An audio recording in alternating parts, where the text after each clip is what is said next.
Subject does not have permission to create live video in the group. What? Okay, that's Facebook. You're not important enough. I'm not important enough, clearly. This meeting is being live streamed. Yes. All right, we're on YouTube. Okay, I need to mute that. All right, hey folks. Hang on, let me mute my. There we go. Close that. All right, so I'm going to mute everyone. We're going to go live here.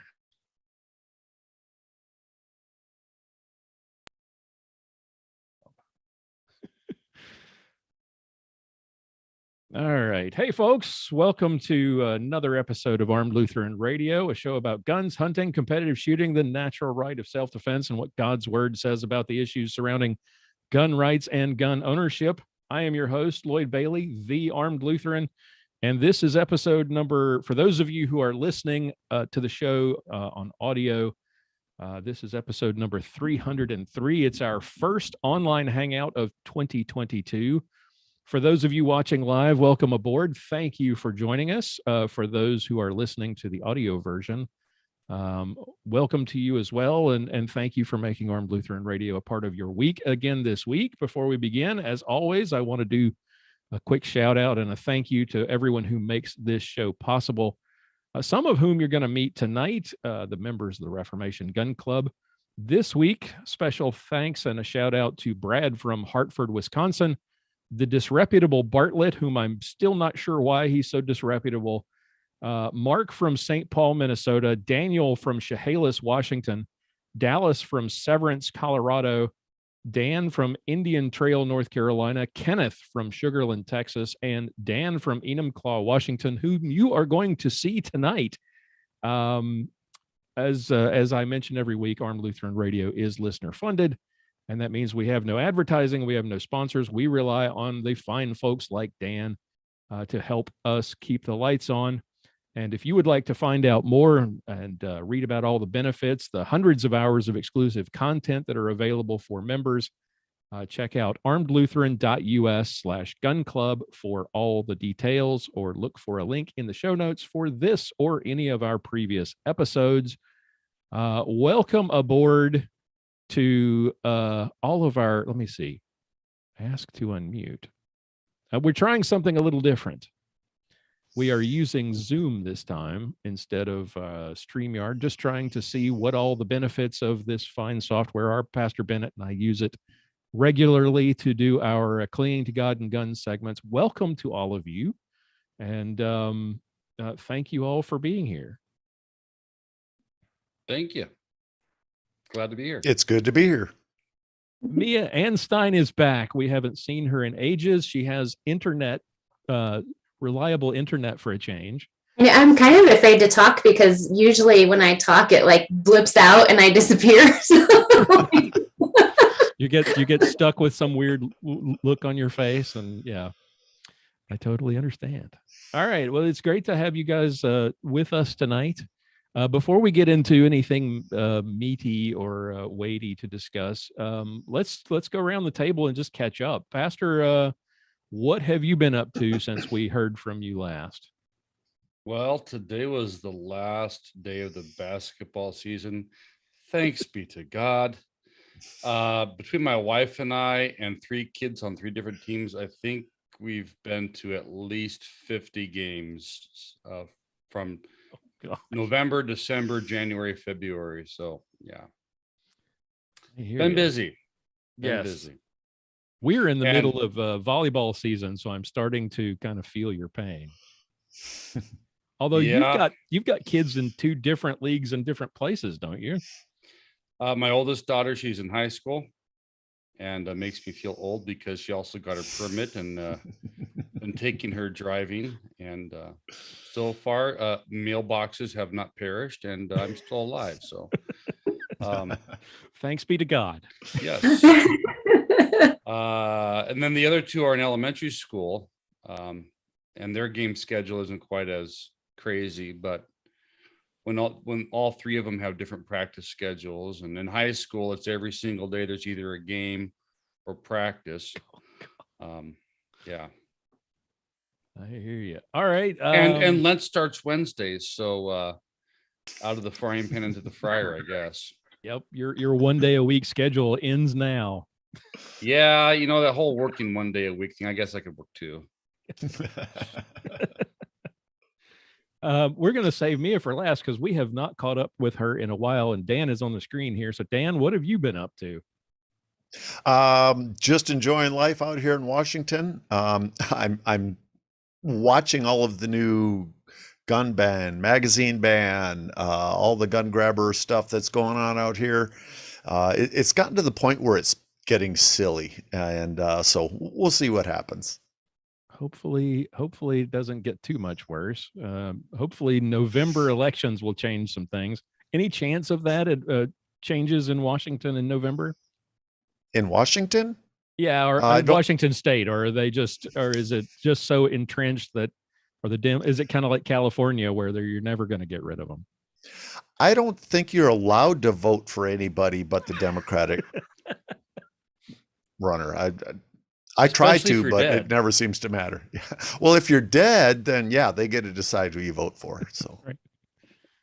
Exactly. All right, Mia, it has been ages since we've had a chance to catch up, and you've been very busy, and you've got all kinds of cool internet that didn't get destroyed by the solar flares. So tell us what you've been up to. I didn't know about the solar flares, so maybe I should spend more time on the internet. I don't know. I don't know. No, it's a terrible place. Stay away.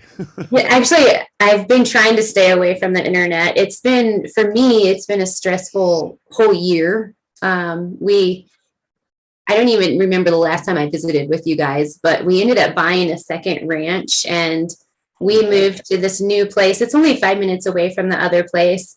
My daughter lives at the other place, and then we moved my mom into the little homestead house at the other place. So we all three moved, and it wasn't a planned thing. It was something that is a super long story, but we ended up, everybody moved, and so that was upside down in itself.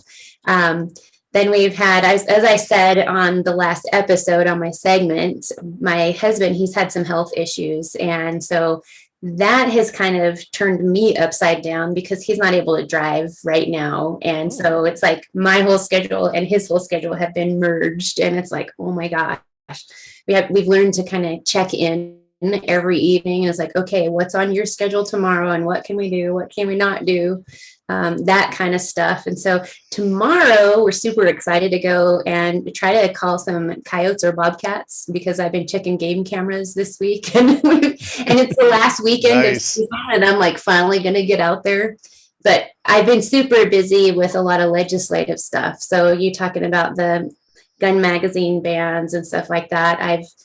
We've been up to Denver to the Capitol to oppose some anti-hunting bills, and which are actually anti-conservation as well. But it's been more than a full-time job, and I'm just a volunteer. So, but it's gotten to the point where I have talked to you guys about the DC project and stuff like that.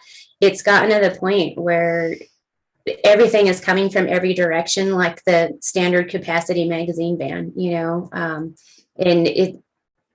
I don't know who's going to stand up, but it seems like this year more people are starting to come out of the woodwork and try to defend our rights. So that's the good news. So I'm really happy to have other people helping, and it takes weight off of some of us other people. And actually some of the organizations that pay people, the Congressional Sportsmen's Foundation and stuff, they've stepped up in a big way and are starting to be involved in our state. So I'm really excited. So I haven't been busy at all.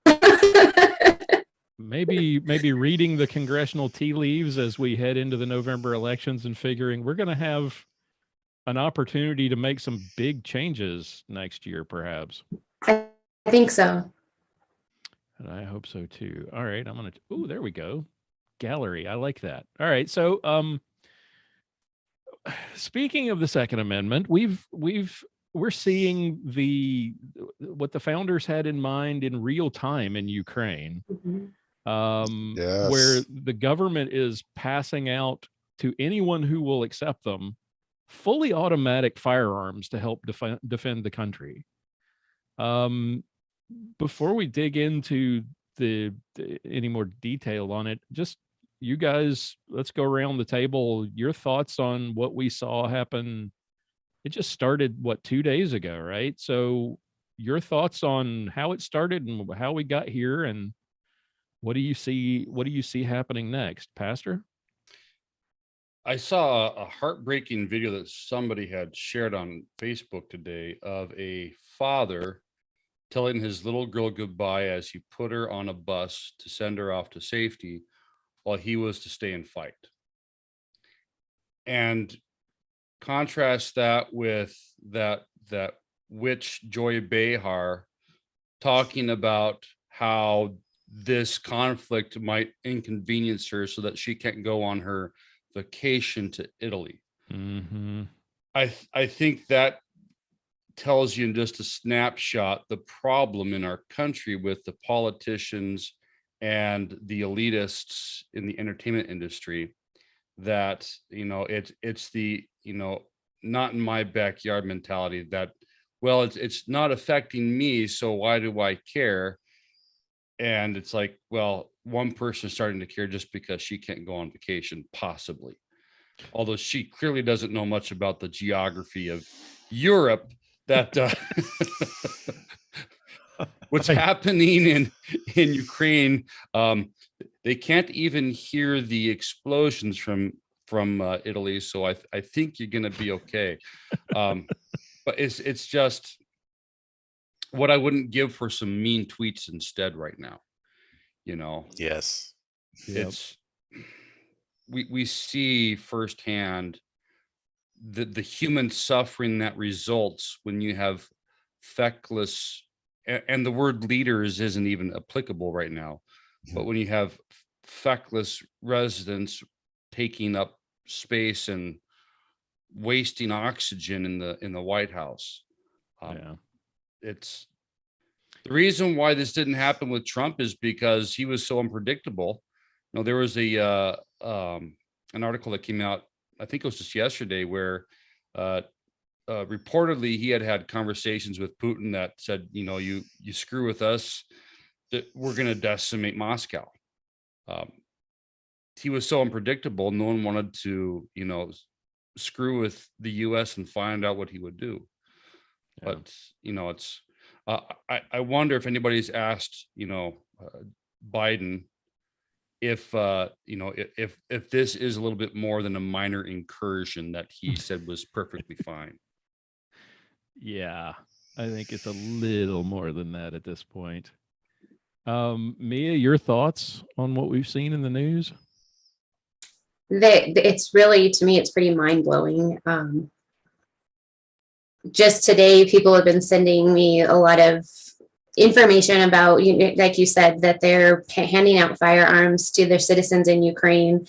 And to me personally, I'm always trying to teach safety and stuff. I'm just thinking, oh my gosh, are these people going to be shooting themselves and each other instead of the enemy? And that kind of stuff was the first thing that came to mind when I saw this, because I feel like this is why people want to disarm America, is because we do have millions of people that know how to use our firearms. We don't only have firearms, but we know how to use them. And I feel like they're at such a disadvantage if they're just passing out guns to civilians who don't know how to use them. So we have to educate our citizens how to use them. And it's something that I know a lot of people are in the 2A community are working really hard to educate others. Yeah, it's I wouldn't surprise me if more countries start going the route of, say, Switzerland, and passing out guns and training their citizens, especially those who are sitting on the border with Russia, because clearly we're not really going to do anything meaningful. I don't think I don't think we have the stomach for anything more than just harsh words.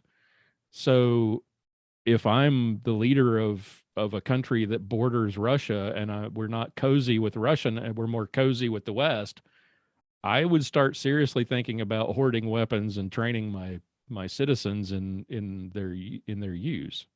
Dan, your thoughts? Well, it's really hard to see what is real with the news and everything these days. So you got to kind of take everything with a grain of salt. But what I see is with the Russian troops, you've got a lot of young guys that, just like in any military, young guys, they've never really seen combat before. They never have really experienced what it's all about. And now they're going into a country that it's kind of their neighbor. They may actually have family there. And they're going into a country that has a lot of combat experienced veterans they're fighting. And on top of that, Ukrainian people are very proud and willing to stand up. So I like the fact that they're standing up. I really think that they're going to do well, and I pray that they do well. I'd like to see Putin go back home, but I think Putin's bit off more than he can chew right now. I hope you're right. Any from any of you, any thoughts on the idea of, I know there have been a lot of discussions and arguments back and forth on social media, as there always are, the idea of American boots on the ground? I don't think we have any business. We don't have any business being over there. I would say that we don't have any business being there either. I was going to ask you, as I heard a report from a friend, they said that the Ukrainians have taken 600 of the Russians as POWs. Have you heard that? Or is that like you said, how do you know what to believe? Right. I have not heard numbers that high. I heard some numbers where I don't know how large a group had actually surrendered and told the Ukrainians they thought they were just doing reconnaissance, and they didn't realize they were being sent to Ukraine to kill Ukrainians.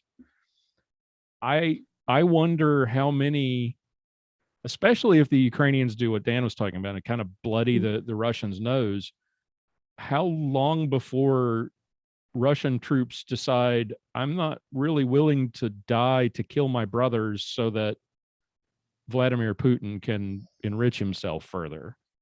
At what point, at what point do they are they just going to blindly follow? Because the original justification for any action in Ukraine was those two breakaway regions in eastern Ukraine, Donbass, and I don't remember the other one. But he's launched a full-scale invasion on multiple fronts outside those breakaway regions. It's complete. He's changed what his stated purpose, and I think the whole world knows what his real purpose is. But does the military, are they just going to follow blindly? Maybe they go along with the original intent. Okay, we're protecting Russian-speaking or ethnically Russian people in eastern Ukraine. But if it turns out that the actual intent is regime change, are they going to go along with it? I don't know. I suspect that's a good question. Putin's made it very clear that he wants a regime change. The fact that he's got a kill list for people in the Ukrainian government. The thing that I thought was so reprehensible is that he, in his, he gave that speech basically stating why he was doing this. And as justification for his actions, he stated that they were pursuing the denazification of Ukraine when the president of Ukraine is Jewish. It's just mind-boggling. But as to whether or not the Russian military is going to have the stomach for this, I think a lot of that depends on, if individual units start bearing heavy losses because of the fighting. Mm-hmm. It's one thing to take a country that doesn't have the stomach to fight, but it's very clear that that is not the case with Ukraine.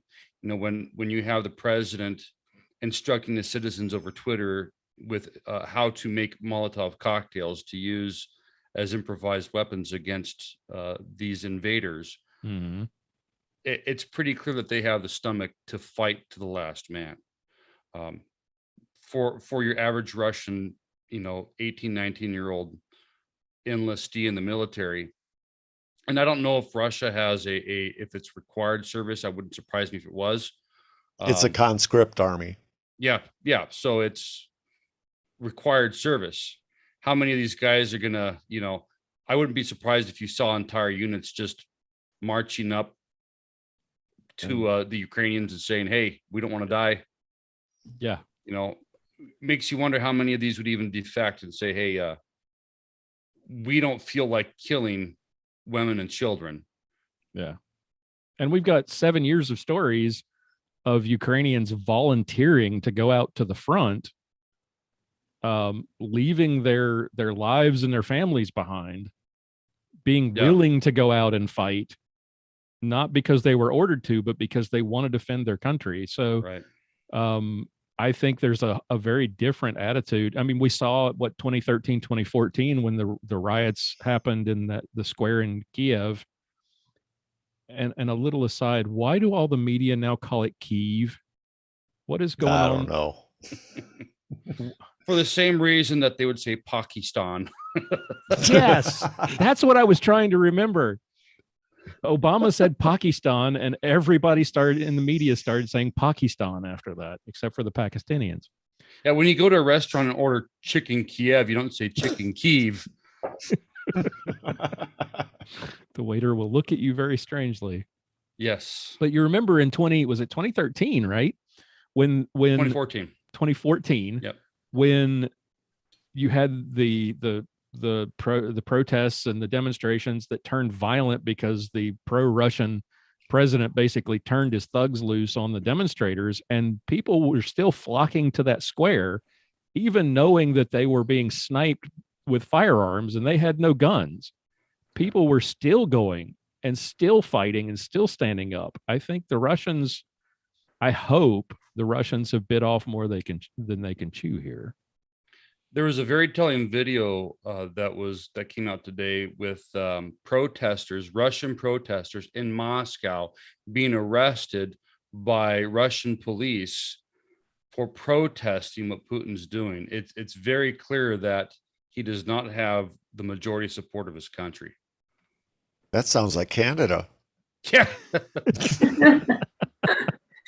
And, a little coincidence, both of their presidents are commies. Indeed. But what we're also seeing is, of course, they've blocked males age 18 to 60 from leaving the country. They don't see a whole lot of these guys trying to sneak out. What they are seeing is they're seeing a bunch of men of fighting age coming in from Poland from great jobs in the EU that they've had because they want to fight for their country. So yeah, those are the men that we need up there fighting. They're going to get out there and they're going to stop them. And I think, and I hope that it's going to be really embarrassing for Russia.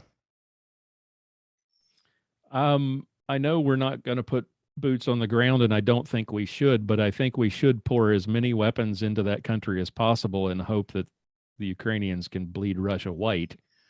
I don't want to see people dying on either side, but if it takes some serious casualties on the Russian side to maybe open some eyes across the border and maybe open some eyes in the military, maybe this isn't what we signed on for. We expected this was just going to be an easy little jaunt across the border and we'll take Donbass and everything will be great. But now we're dying. This is probably not what we really wanted to do. Yeah. Well, we do have assets over there and in that area where it'd really be nice if we had a Ukrainian liaison on board to be able to share the information that we're looking at, to be able to provide some guidance on perhaps what they might want to do.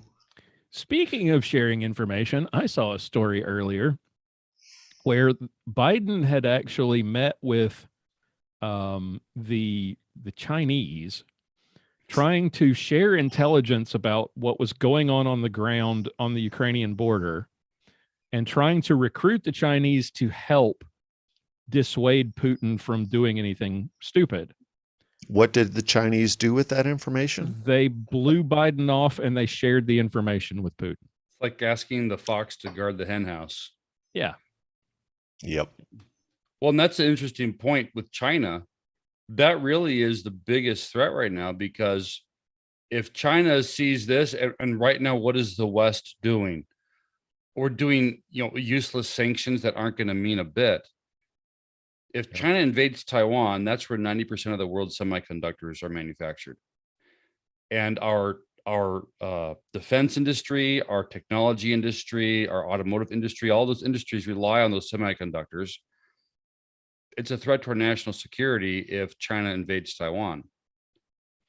Yeah, I saw a meme earlier, or maybe it was a thing from the Babylon Bee saying that the Taiwanese are being treated to a sneak preview of what's coming, live on television. They're getting to see what's coming their way.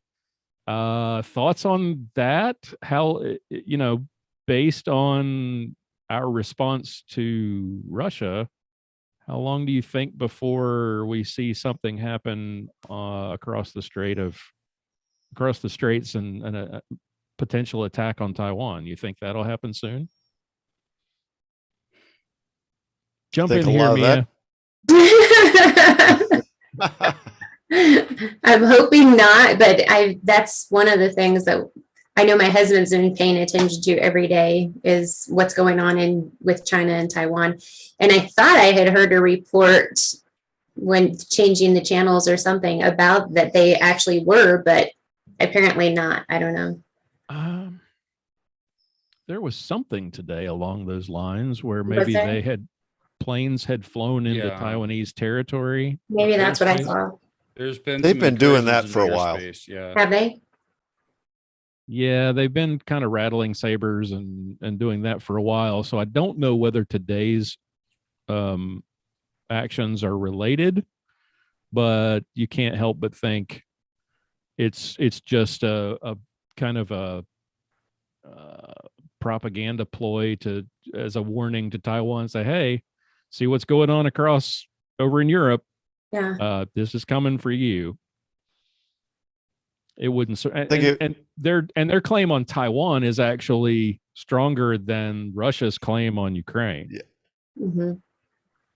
Yeah, but it'd be nice if someone could send them some mean tweets and tell them that maybe they shouldn't do that.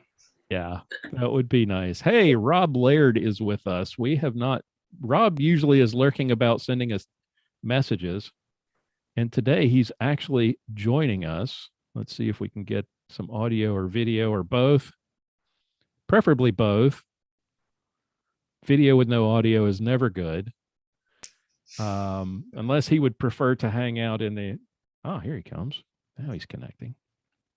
We haven't gotten a chance to, other than chatting. He usually sends messages during the meetings, so it's good to have him here. Hopefully, he'll get the audio. Oh, Daniel Rushing has joined us. We haven't had Daniel on with the meetings either, so he's connecting. All right, we're getting a good turnout tonight.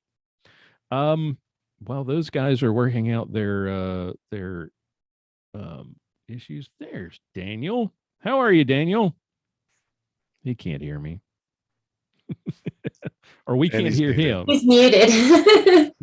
Let me see if I can unmute. There we go. There he is. Hope you're all doing good. We are. It's good to have you. You kind of lurk around on the outside and send messages and stuff. It's good to have you join us. Man, you know how it is. I found y'all from the podcasts. Right. Okay. And then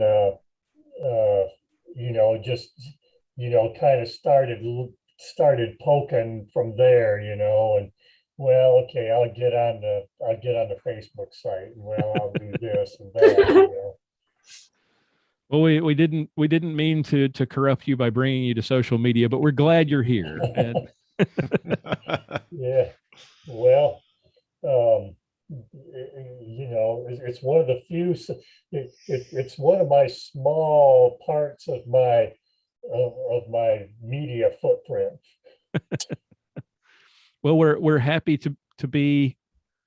I don't know whether this sounds right or not. Under your feet, in your footprint. I'm not sure how that works, but I'm glad you're here, and we're glad you're a member, and thank you so much for your support. Remind me, I was going to try and look. I can't remember where you are located. Where's my Real list? close to your territory, or a former territory, Indian Trail, North Oh yeah, that's Carolina. right. You're one of my shout outs today. I knew that's it. There you are. Indian Trail's not down. That's not far from my old stomping grounds. I'm like a little town just south of Charlotte. Mm-hmm. So about an hour south of where I grew up. So let's get your thoughts here on what you've been seeing in the news. What do you think of this mess over in Ukraine, and how that's going to affect things going forward? I think we got supply chain and price problems now. What do you think is going to happen?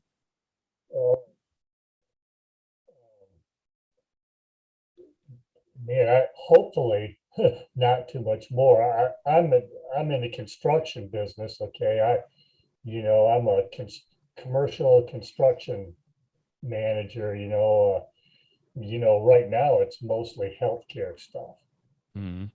and the supply issue is awful. Mechanical equipment is 6 months out. Doors and frames are 48 weeks out. Holy cow. Yeah. I mean, I've never experienced this in my entire career. I'm glad my house didn't flood during all of this. Like it took forever to get stuff when my house flooded a few years ago, and now I'm just glad it took as long as it did. It would have been horrendous if it had happened right now. Hey, Ed Fuhrman, another of our lurkers. Ed usually lurks about and sends us messages, watches as he's working, and he is joining us live. That's awesome. Rob, how are you, sir? I'm doing okay. Long time no chat. I know it's great to have you here. You're usually sending us messages, and we're not graced by your presence. So I'm excited that you decided to join us. Well, last time I got a chance to hop on, I think I lived in Seattle. Now we're in Green Bay, and I've retired from the Navy since then. I've been teaching at a Lutheran school, and who knows what I'll be doing next year. Awesome. What grades are you teaching? 10th, 11th, and 12th. I'm teaching a couple of history courses and a physics class. A mechanical engineer apparently can muddle his way through a few things, and they threw the history thing on there because they're like, "Hey, you can teach world history. You've been to all these places." So sure. Right. Right. Is that the only Lutheran high school in Green Bay? Yeah, it's a Northeast Wisconsin Lutheran high school. Our local Lutheran high school. One at my daughter's school when she was in high school. Our local Lutheran high school has your former principal. What's that? Our local Lutheran high school here has your former principal then. Nice. Paul Steinhaus was principal out in Green Bay, and now he's the principal for the high school my daughter attends. Nice. Small world. It is. It gets even smaller when you start going into Lutheran schools. Congratulations on getting out of Seattle. Yes, that was touch and go. We were moving out here right as the lockdown started, and that was ground zero. So it was crazy. My my wife got her dream job out here catching babies at the local hospital. She's a midwife, and Nice. when I retired, I'm like, hey, I should follow her around for a while. So, Let her do we all had the to work. fly the kids out before the craziness really hit the fan. Your thoughts, former new or recently retired military, tell me your thoughts on what we're seeing in Ukraine and what we're likely to see in the coming days and weeks in Taiwan. Yeah, that's interesting. We were, of course, discussing this in our world and U.S. history classes this week too, and thankfully, I'm not still in the military, or else I'd be somewhere in some basement level of the Pentagon without any sleep for the last week, I'm sure. But no, it's gonna be nasty. You guys we're talking about lots of things that they're having to deal with over there, and they're all pretty much accurate as far as I can tell. He's managed to split the country in two very nicely, and I think the only thing that it sounds like there's a couple things that I've been waiting to see is how many civilians die, because I think if that count starts going up, that's going to force Europe to respond. Everybody just wants to send money and love and prayers at the moment. Nobody wants to send troops, but if civilians start dying in mass, that might change the calculus. Mm-hmm. But what I'm expecting is for China to come in and be the great peacemaker and make a whole lot of hay on the international front by coming in and fixing everything that NATO couldn't. And I think that's what the meeting was before the Olympics too. I'm sure. Wouldn't surprise me. I'm not a big tinfoil hat guy, but it wouldn't surprise me if there's some coordination going on here. Yep. I wouldn't be surprised either. That seems a logical assumption. Any thoughts on the Taiwan situation? How tenuous is that? Is they've been rattling sabers for years. Any chance? And like I said earlier, their claim on Taiwan is certainly better than Putin's claim on Ukraine. Thoughts on where that's going to end up? They are a lot more patient than we are. I thought maybe they might take advantage of the chaos and just move in while everyone is distracted on the other side of the world. And we're certainly stretched too thin to try and fight in both directions at once, like World War II style. But I started to think about that some more, and like I don't know, if they come out of this as the great peacemaker, then maybe no one will want to stand up to them, and they'll just get what they want in the long run anyway. Right. I don't know. Ouch. I can see it going either direction. Having recently served, is there much stomach for taking on that kind of a defense of Taiwan if it were to happen? There is, at least. So my last deployment was to the Western Pacific, East China Sea, that area. I was on a guided missile destroyer, and I may have had one or two diplomatic demarches sent in my direction, but nothing too serious. But at least the Navy, Air Force, Army, and Marines, and even the Space Force, we're all focused on that. So if it does go kinetic, there will be a pretty substantial response. But I don't know. It'll be messy regardless. But I think it'll be more of a political move. I think the Chinese are probably learning how to do this. Luckily they can't stack up troops along the border of Taiwan without getting their feet wet. So that part's a little harder for them. Right. But it'll be interesting to see if they can try and figure out a way to like take it before anybody can do anything about it, and then it's already been done and it's too late to do anything about it. Right. Quick strike. drop troops in and then knock them out really quickly. Is what Pastor was talking about the semiconductor issue and how vital that is to our economy. That may be the big difference between how we respond to that, obviously, to how we respond to that issue as opposed to Ukraine, it's a little harder for us to say it's in our economic or our national security interest to put boots on the ground. When you talk about China taking over that big a chunk of the semiconductor industry and potentially crippling our economy, that's a different story, right? Yeah. There's another factor is that there's actually treaties and paper between Taiwan and the U.S. as well, where there isn't with the Ukraine. It's interesting, though. I could almost see Germany being forced to respond to the Ukraine before we do, because 50% of somewhere between 40 and 50% of their energy is coming from, Russia and the Ukraine. Right. So we'll see whether they bow or come to the table, one or the other. But yeah, the Taiwan thing, I mean, that's kind of the focus of all the military drills out that, we used to do, and I'm sure they're still doing, is how to make that work. And the Taiwanese, I mean, there legitimately is a Russian contingent there in the Ukraine, not nearly as big as Putin plays it up to be. Right.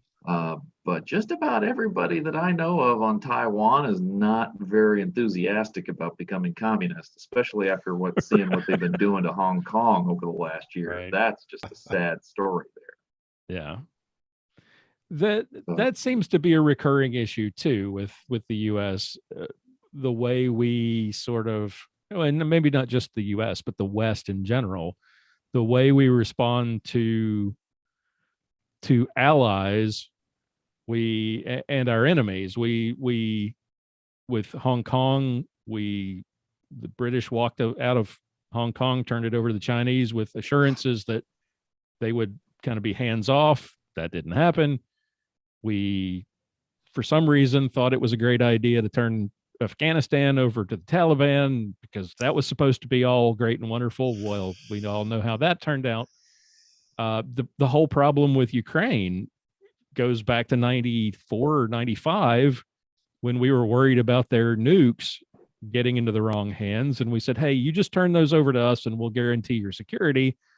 And here we are, 15 years later, and they're probably wishing they had their nukes. I bet if they still had them, I'll bet they wouldn't be invaded today. Yeah. We did what reason would a country have, any country, especially a small one surrounded or bordered by by adversaries, why would they turn to the U.S. for guarantees of support and help or protection? Seems like if I'm watching what's going on in Taiwan, I'm watching what's going on in what happened in Afghanistan, what happened in Hong Kong, what happens in the Ukraine, I'm probably thinking I want to arm up as fast as I can or run and ally myself with China or Russia. Yeah.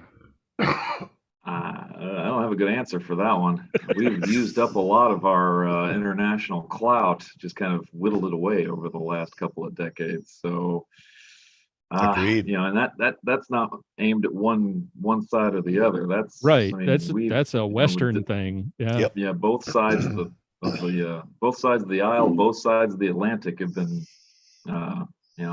making the same kind of mistakes. I wouldn't trust us.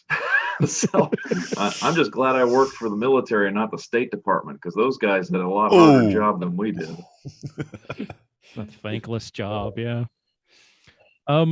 Something I saw earlier that I wanted to bring up that I thought was interesting. We made the move from Patreon over a year ago because we were concerned about Patreon and their attitude towards certain viewpoints.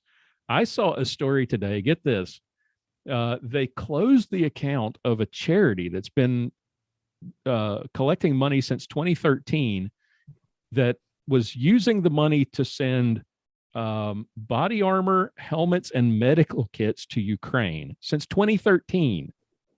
They closed them down yesterday and said they are in violation of their terms of service because they don't allow raising money for military equipment. Do they have another site I can send some cash to? Not yet, I don't think. And now the question now is, where's the money going to go? Because I think that just sounded like safety gear to me. Exactly. Indeed. Exactly. Yeah. Especially the medical kits. But apparently there's a pile of money that now Patreon is talking about sending back to donors instead of going ahead and giving to the charity. And so they're out a whole wad of money, it sounds like, that could be going for a really good cause right now. Well, sending it back to the donors is the best thing that they can do, because otherwise the litigation would absolutely destroy them because they would be stealing.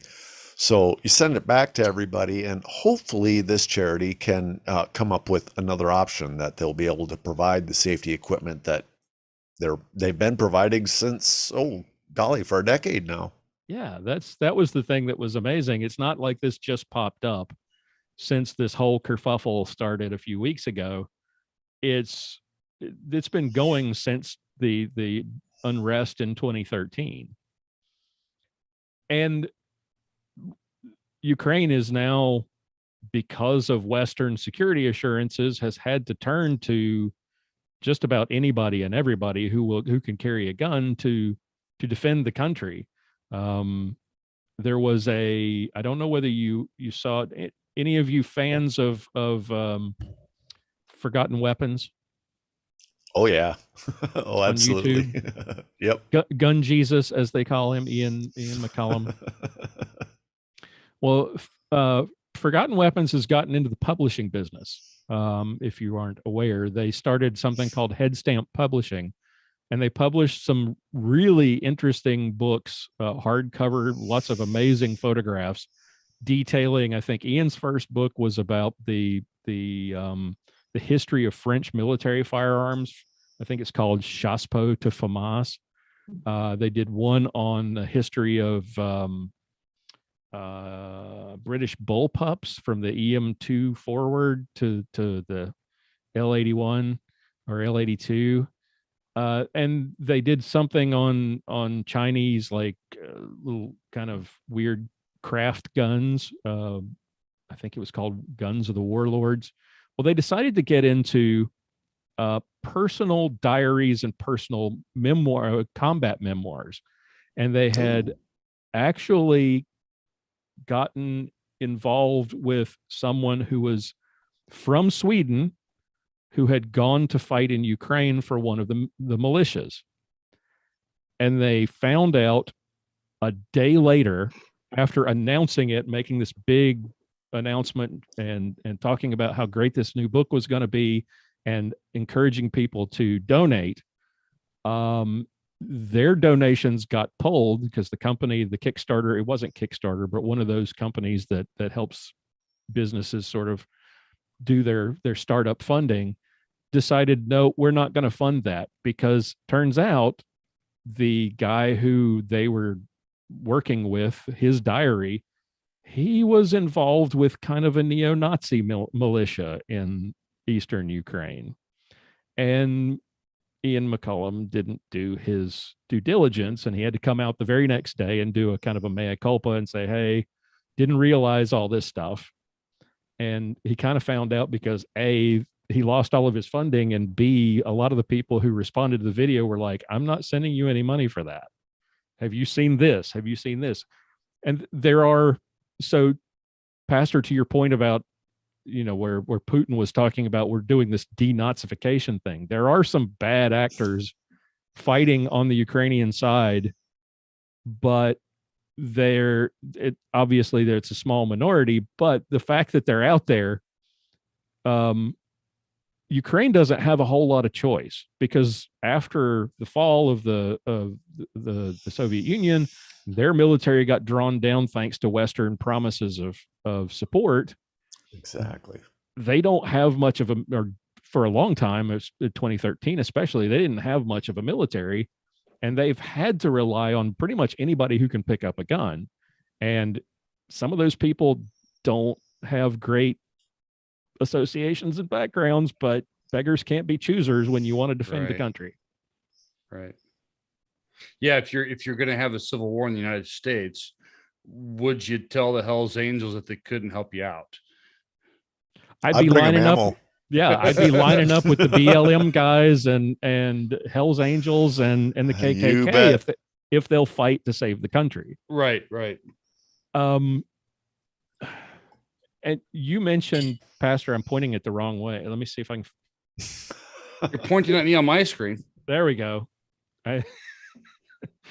You mentioned, Putin talking about denazification. That made me think, as soon as you mentioned that, it made me think, it's funny how isn't that just typical of leftists? We see that here in the US. Your enemies are always Nazis.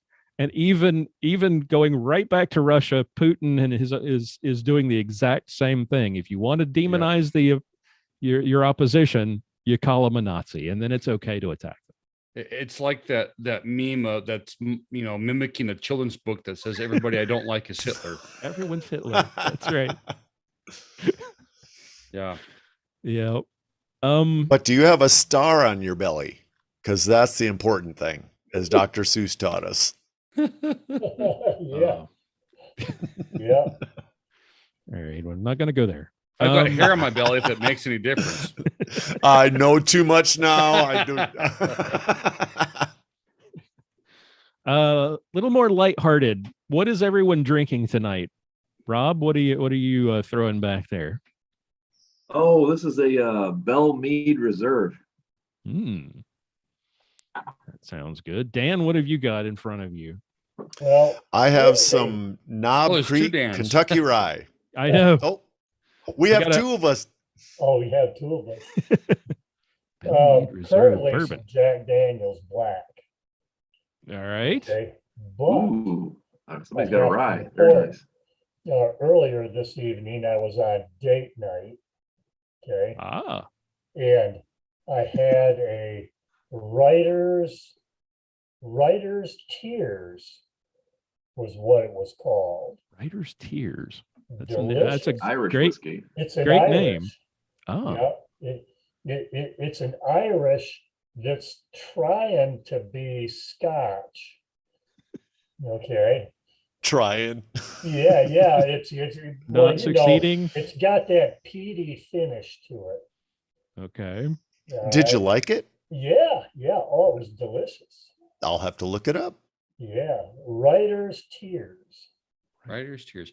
I like a little bit of peat. Too much peat, it's what was the one I tried that the peat was just overwhelming, but this is what I'm drinking tonight. It's called the Dimple Pinch. Got a little family-owned liquor store that I go to every once in a while. They have just the most eclectic selection of liquor, and it's a blended Scotch, but it's one of the smoothest blended Scotches I've ever had. It's just delicious. Mm-hmm. Nice. Anything on tap for you tonight, Mia? Actually, you guys are making me thirsty, but I usually have tea when I'm with you guys. But now I'm like, should I turn my camera off, or will Lloyd think my internet went out? I'll be worried that another solar flare knocked out some more satellites. You didn't hear about that, too. You mentioned earlier you didn't hear about that story. Like, there was a solar flare, was it last week? Took out 40 Skylink satellites in one day. Yeah. Elon was sad. That's what I was going to say. I would have been so sad because I think we got this about a week ago. You were so excited that you had new internet. Oh, that would have been bad. So fortunately, yours was not in the way. Maybe it was on the other side of other side of the planet when all that struck. I am having a what is this called? I don't even know what this is. I'm getting old enough. My birthday was last weekend. My son bought an absolute pile of mixers and things and all kinds of stuff. So what am I having? I don't even What am I remember. doing? It's something with whiskey, and I'm mixing it with Pendleton. Thanks to I keep pointing the wrong direction. Thanks to the pastor and his recommendations. Pendleton is my favorite. That is one of the smoothest, and they call it a Canadian whiskey, even though it's distilled in Mount Hood, Oregon, which I have family from that area. But it is one of the smoothest whiskeys there is. It is delicious. All right, so it looks like we're coming up on the hour. So let's kind of wrap things up. What is coming up? What's happening in the coming days for you, Mia? And kind of remind viewers where they can find all of your awesome stuff. I haven't been great at sharing a lot of awesome stuff lately, Lloyd. Been distracted from the interwebs, I guess. I'm still anywhere you look, Mia Anstein, whether it's Facebook, Instagram, or whichever outlets. I'm not on Facebook as much because I deleted the app from my phone. It was listening to me a little too closely. So Messenger and Facebook off when it started sending me emails about my conversation. So that's kind of why I've been a little slower over there. I try to check in once a day to see what's going on in the Facebook page, the Armed Lutheran Radio group and stuff like that. But I'm actually in banquet season in Colorado. So I'm a regional representative for SCI, which is a conservation organization. And we have one in Colorado Springs, one in Southwest Colorado, and then one in Denver. And then I'll be teaching archery down near San Antonio in April, and I'll be down there for 2 weeks. So that's kind of the immediate things. And then hunter ed classes are in between there. So just a couple things. And Mia, I look forward to your advocacy posts. They're always informative and spot on. Oh, well, thank you. I'm glad. Pastor, you've got a busy time ahead of you. We're just getting ready to kick off Lent. What's happening with you? Is basketball season winding down or no? Today was the last game for my oldest daughter. The other two had their last games last week. So now we've just got a brief respite until soccer starts because both my daughters decided they wanted to play spring soccer. I jokingly refer to it as communist kickball because every communist country seems to have a soccer team. Football. Yes, football. Aaron Israel called it poverty ball. Which is a little harsh. I mean, you can look at the slums in the poorest cities in the world, and there'll be kids kicking around a soccer ball or a football or whatever term you want to use. So yeah, this is coming up on my busy season. But usually, and if anybody slights me for this, I don't care. I've developed a multi-year series. So I have a rotation of sermons that I've written years ago that I use for Lent. And I figure if, when I read through them, I don't remember them, no one else is going to remember them either. So it's, I don't preach the exact same sermon word for word. I do spend, a good amount of time kind of going through those sermons and rewriting them and so forth. But all my Lent planning is set. So, hopefully I can just, hit cruise control and get through the season, but invariably I'll end up with, 3 or 4 funerals during Lent. So that always throws a wrench in the works, but, it's just, well, as you go into Lent, then you got to work more than one day a week. So that's right. Yeah, I should ask for twice the pay since I'm having to do twice the work, right? That's it. Yeah. Of course I knew getting into the ministry that it'd be more than one day a week, but as I jokingly say, I'd like to find the guy that told me I could only have to work one day a week and kick him right in the nuts. But it's you go through life being on call 24/7 and you get used to it. So yeah, most of the pastors I know rarely get a day off.